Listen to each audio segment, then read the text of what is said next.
교육 담당자들은요, 왜 이런 두 가지 질문을 할까요? 왜 이 사람들이 이 두 가지를 왜 물어볼까요? 뭘 잘하느냐, 새로운 거 없냐라는 걸 왜 물어볼까요? 여러분들한테. 생각해 보셨어요?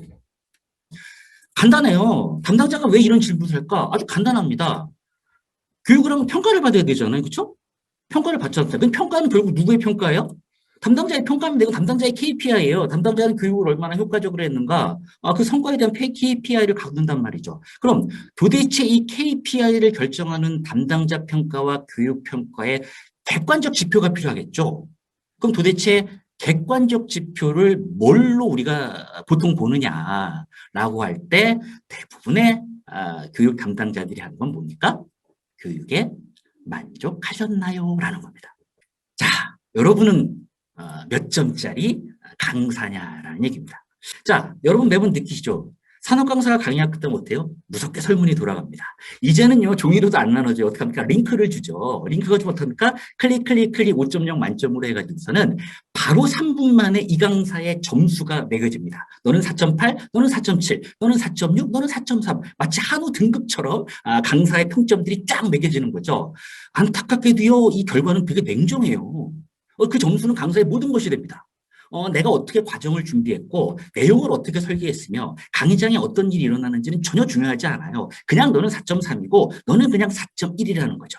시장은 굉장히 냉정해요. 점수는 금세 소문을 타고 늘어갑니다. 누구는 몇 점이더라. 누구는 퍼펙트를 받았더라. 마케터 사이에 평가가 쉽게 나죠. 그러면 어떻습니까? 10여 년간 함께 열심히 일해왔던 강사와 마케터가 아무런 소리 소문 없이 소통을 중지하기 시작합니다.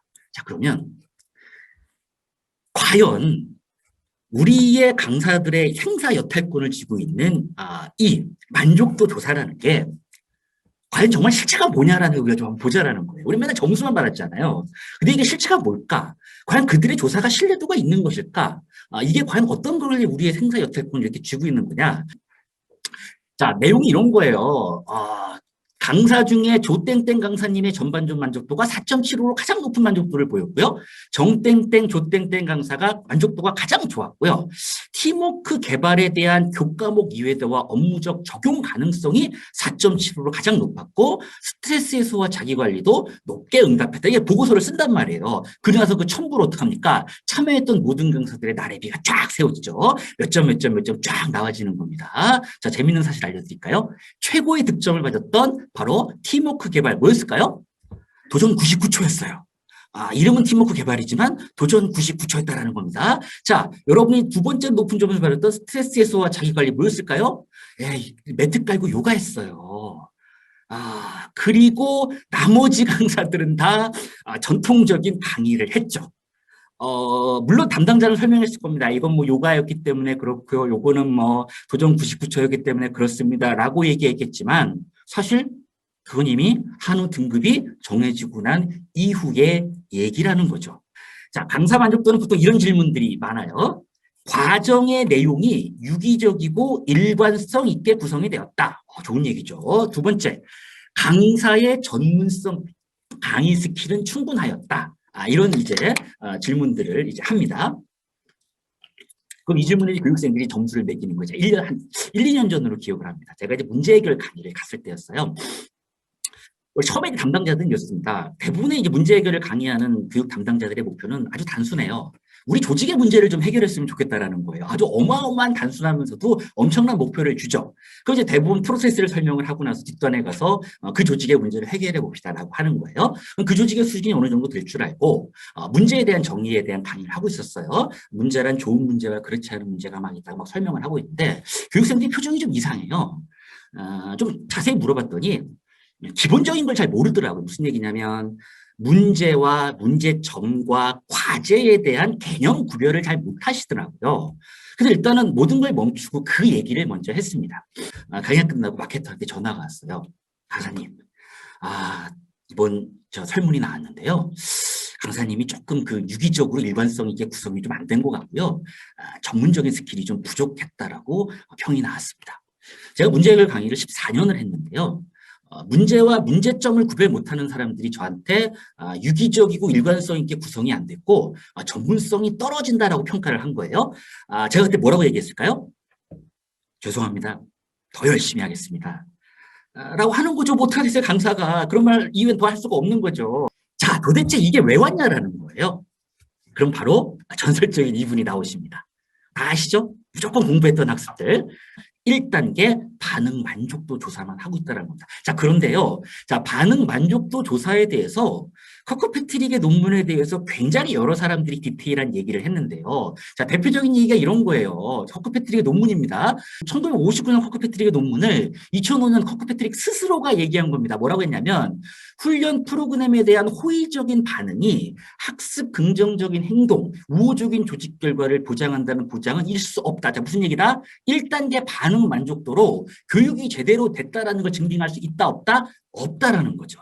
이건 커크패트릭조차도 이 얘기를 했어요. 근데 우리는 여전히 커크패트릭의 1단계 반응 조사를 하고 있다라는 거죠. 자, 그럼 여러분도 생각하실 거예요.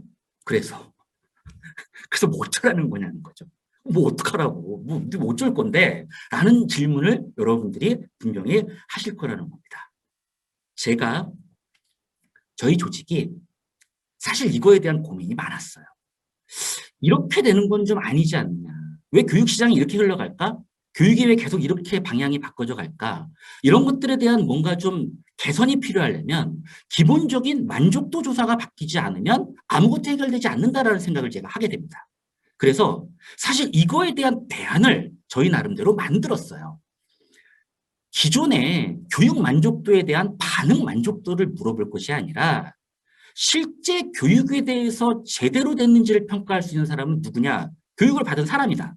근데 니들은 꼭 뭐만 물어본다?